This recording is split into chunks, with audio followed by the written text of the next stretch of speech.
Bom, agora a partir do versículo 17 é assim, um último testemunho aos judeus. Então o apóstolo Paulo, ele já agora está em Roma, tá ok? Anos 60, provavelmente anos 61.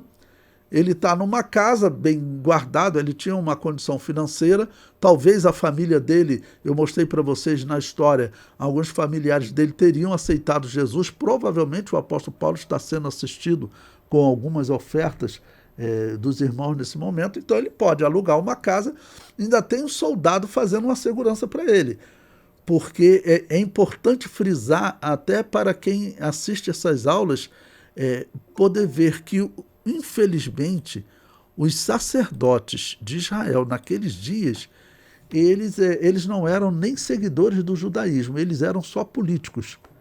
E isso é importante porque todos hoje, tanto judeus quanto cristãos, de alguma maneira têm que olhar para aquele período da história e interpretar aquele período da história de maneira especial.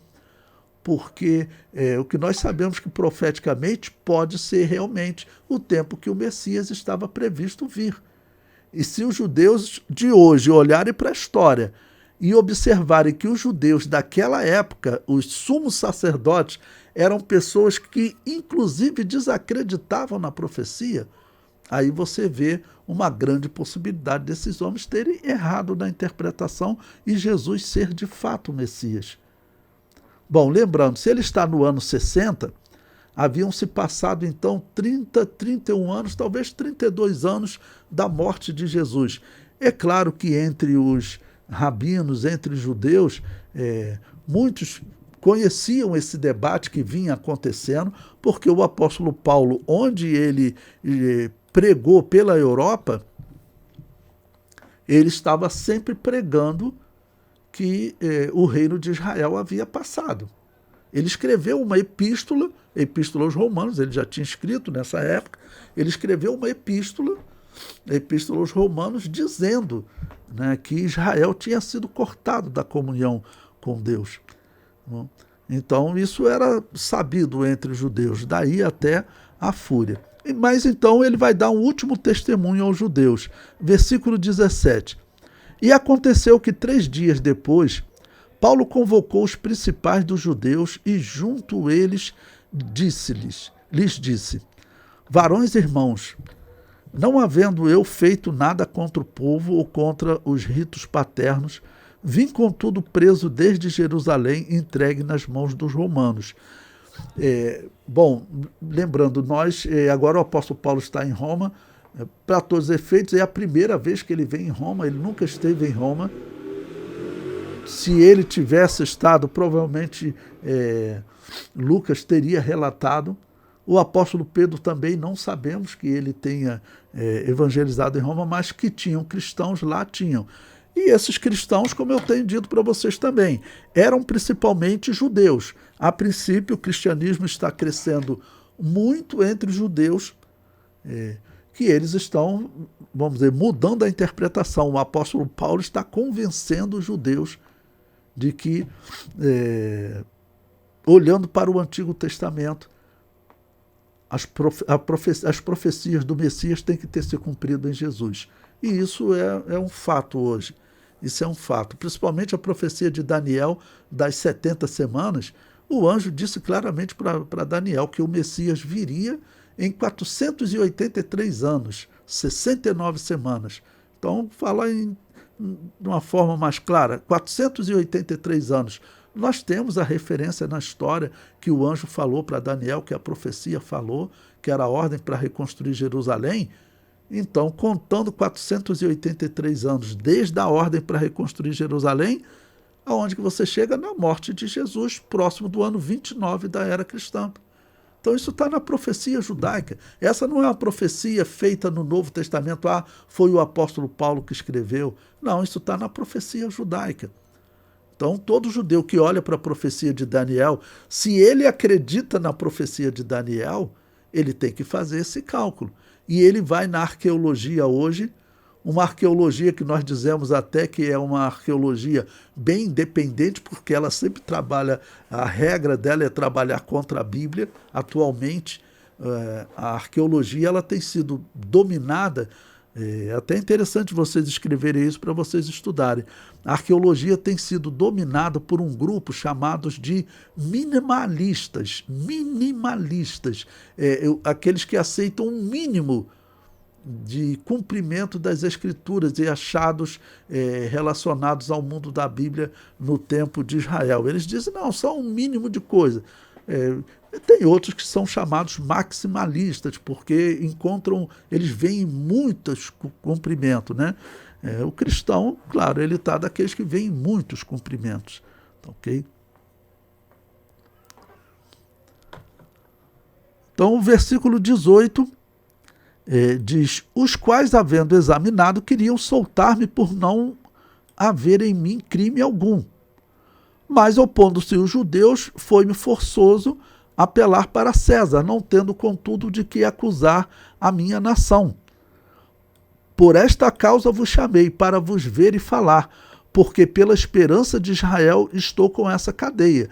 É claro que, qual é a esperança de Israel? A esperança de Israel é o Messias. Então, nós sabemos que esse é o tema que o apóstolo Paulo estava defendendo a todo momento, que Jesus era o Messias. E por isso que eu sempre falo para vocês, um estudo importante, quem não encontrar lá no meu canal, me pede que eu mando o link, é vocês entenderem as 70 semanas de Daniel. Eu faço diversos resumos que você tem em 1 hora, um resumo importantíssimo das 70 semanas de Daniel. As 70 semanas de Daniel é uma profecia do Antigo Testamento, está na Bíblia judaica, ela estabelece um tempo para o Messias vir e morrer. Então, o judeu que acredita nas Escrituras, ele deve aceitar que Jesus é o Messias, né? Rever a interpretação daqueles judeus do Novo Testamento, porque eles erraram. Bom, o versículo 21. Então eles lhe disseram, nós não recebemos acerca de ti cartas algumas da Judéia, nem veio aqui algum dos irmãos que nos anunciasse ou dissesse de ti mal algum.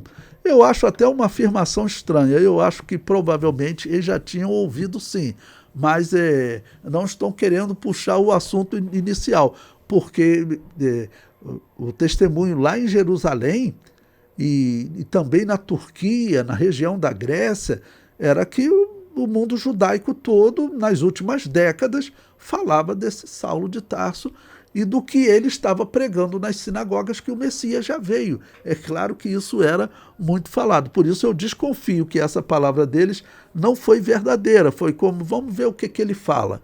Tá bom? Aí prossegue, o versículo 22. No entanto, bem quiséramos ouvir de ti o que sentes, porque quanto a esta seita, ele falando do cristianismo, né? Tá bom? Lembrando que seita significa escolha, não? Escolha representando o caminho que se escolhe, mas é aplicado como sempre de algo ruim, né? Tá bom? E ele diz, notório nos é que em toda parte se fala contra ela. O que se falava contra a seita do cristianismo? Nesse período, ano 61, ainda não existia nem acusação de que os judeus botaram fogo em Roma. O que se falava contra ela? Aonde que se falava contra ela? É porque isso que ele está chamando de seita, ou seja, a igreja, não? O que a igreja pregava? Que o Messias que os judeus esperavam já veio. E que então os judeus eles devem abandonar aqueles ritos antigos. Porque, na verdade, aquele cordeiro pascal que era sacrificado, aquilo era temporário. Aquilo era temporário. Era para simbolizar o Cordeiro de Deus que tira o pecado do mundo. E, resumindo, né, essa era a mensagem dos cristãos naquele período. Essa era a mensagem dos cristãos. Então, o que se ouvia dessa seita? Como eu disse, de violência não é, porque a acusação de fogo em Roma ainda nem chegou.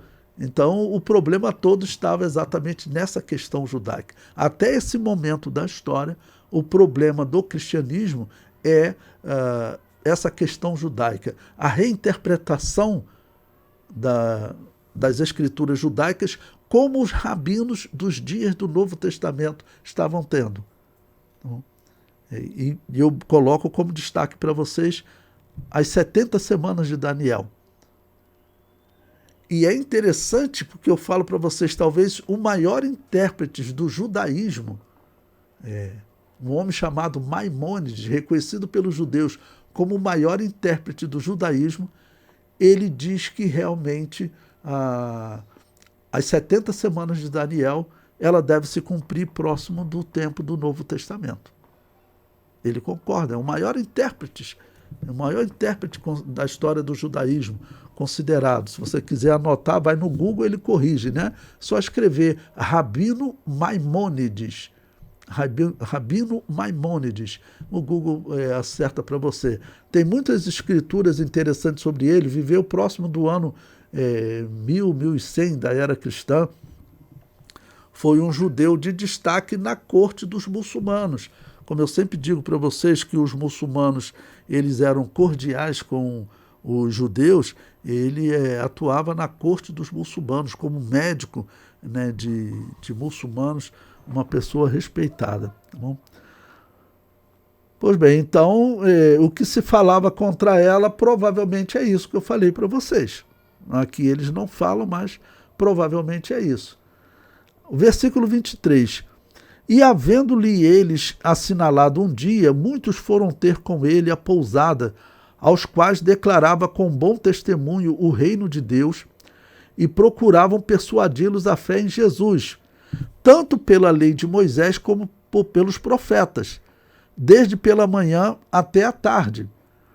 Bom, durante a aula eu falei alguns exemplos para vocês que nós temos do Antigo Testamento. Um exemplo clássico para mim é as 70 semanas de Daniel, porque o anjo falou para Daniel, olha, está aqui pela contagem, 483 anos, eles tinham condições de fazer esse cálculo.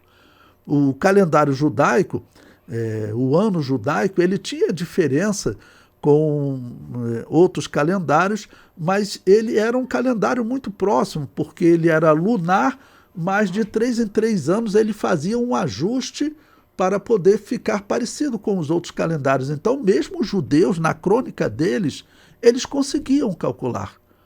Bom, desde a ordem para reconstruir Jerusalém, eu vou contar 483 anos. E isso chegava em que momento da história? Próximo dos dias do Novo Testamento, próximo do ano 29 da era cristã. Então, isso é um fato. Por isso eu disse, Maimônides, intérprete judeu, ele entende assim também. O apóstolo Paulo, quando ele está falando aqui a persuadi-los na fé em Jesus, e citar, por exemplo, os profetas, o que ele citaria dos profetas? Daniel. De Moisés, o que ele citaria de Moisés? Bom, o que eu normalmente explico para vocês, lá de Levítico 23. Porque aquela simbologia que Deus entregou a Moisés, né, de Moisés ele está falando dos 5 primeiros livros, na verdade, tá bom? De Gênesis a Deuteronômio. Esse é o significado da lei de Moisés para eles. Mas um exemplo é Levítico 23. Levítico 23 diz lá que o Pentecostes é o momento em que os gentios participam da salvação. Então o apóstolo Paulo poderia argumentar para eles dizendo, olha, esse tempo que nós estamos vivendo é realmente o tempo dos gentios. Deus separou um tempo para a salvação para os gentios. Mas nós judeus, nós israelitas, nós podemos participar dessa salvação também.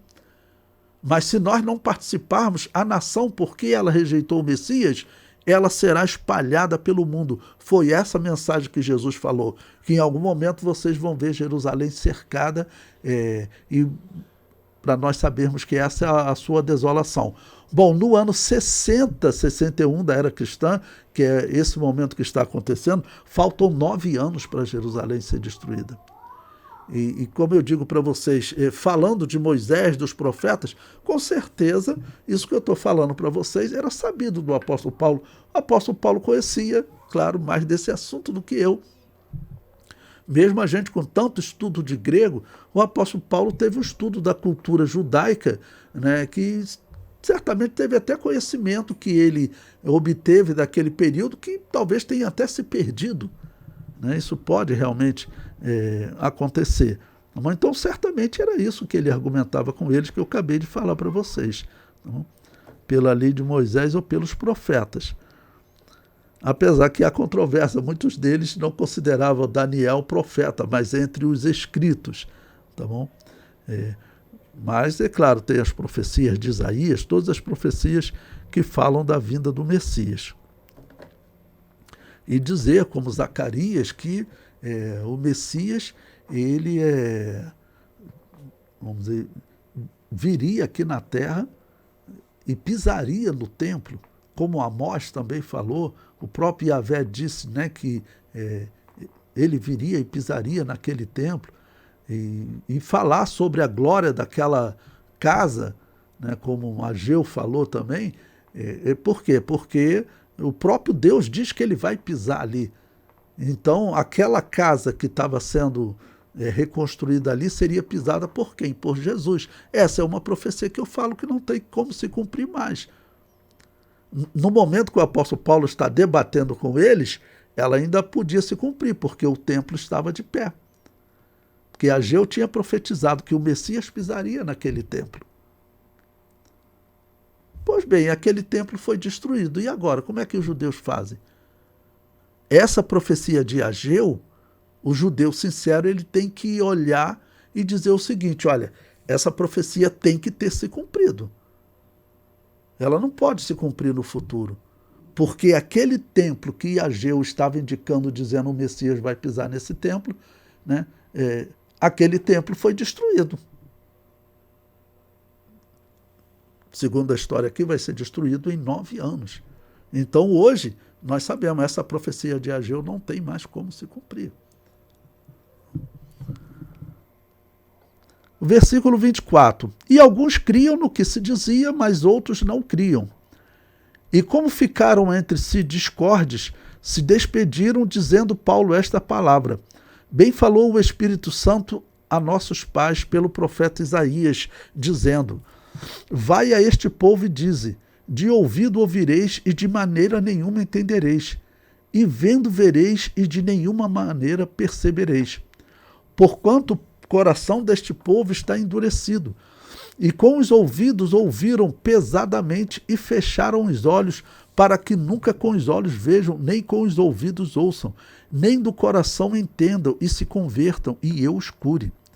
Seja-vos, pois, notório que esta salvação de Deus é enviada aos gentios, e eles a ouvirão.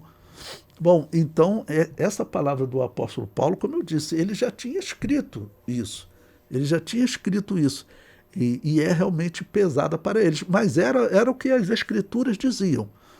Nós sabemos que até os rabinos concordam que o Pentecostes, a simbologia de Levítico 23, o Pentecostes é o tempo dos gentios. O Pentecostes é um tempo que os gentios participam da graça de Deus. E não é que se encaixa, tá bom? Essas profecias, como eu estou falando do Antigo Testamento, de Daniel, Isaías, como o apóstolo Paulo aqui, né, como diz, citando Isaías, como essas profecias se encaixam. Tá bom? E hoje nós estamos vivendo um período da história que é chamado exatamente de tempo dos gentios. E é interessante para a profecia porque agora, em 2029, vai completar 2000 anos do tempo dos gentios.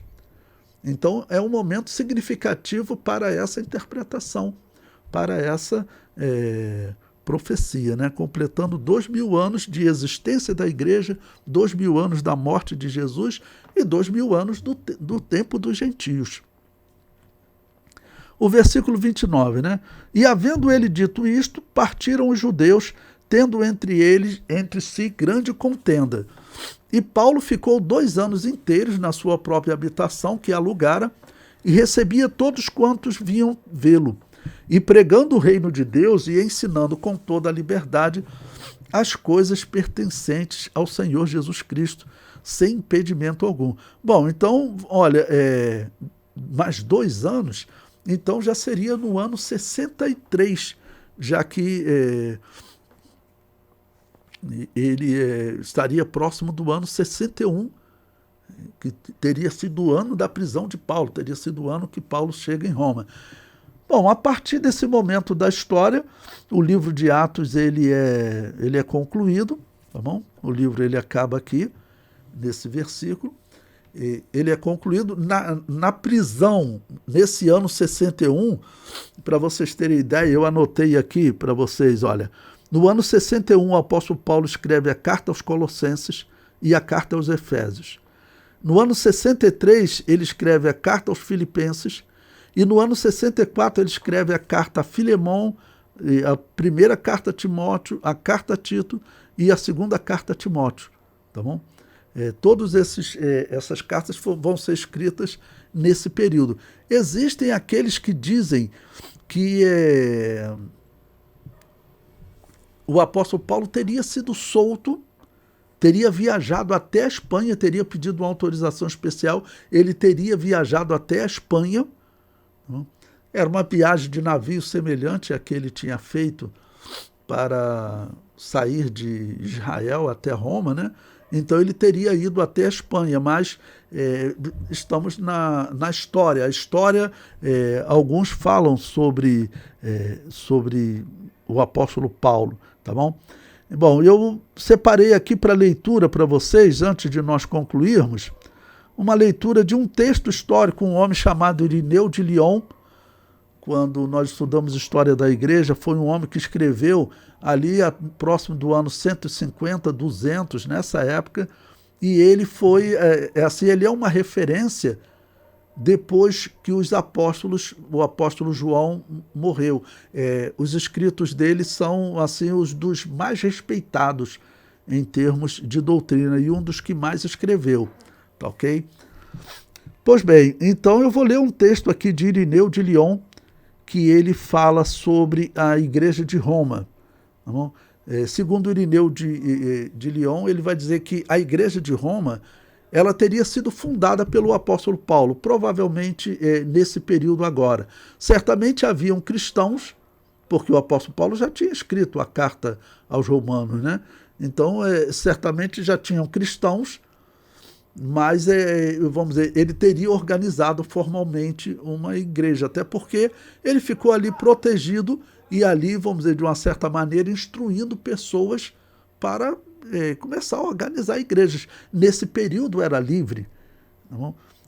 Em alguns anos, no ano 64, é que Nero vê aquela grande quantidade de pessoas, que aquilo está aumentando em Roma, e esse preso famoso, o apóstolo Paulo, tá bom? E Nero surge com aquela história de que os cristãos colocaram fogo em Roma. Então veja o que Irineu de Lyon diz. Ele diz assim: assim Mateus publicou entre os judeus, na língua deles, o escrito dos evangelhos, quando Pedro e Paulo evangelizavam em Roma e aí fundaram a igreja. Depois da morte deles, também Marcos, o discípulo e intérprete de Pedro, nos transmitiu por escrito o que Pedro anunciava. Por sua parte, Lucas, companheiro de Paulo, punha num livro o evangelho pregado por ele, e depois João, o discípulo do Senhor, aquele que recostara a cabeça ao peito dele. Também publicou o seu evangelho quando morava em Éfeso, na Ásia, que aí aqui estamos no ano 61, 62, e que está concluindo o livro de Atos, né? E aí João escreveu o evangelho, já é próximo do ano 90, tá bom?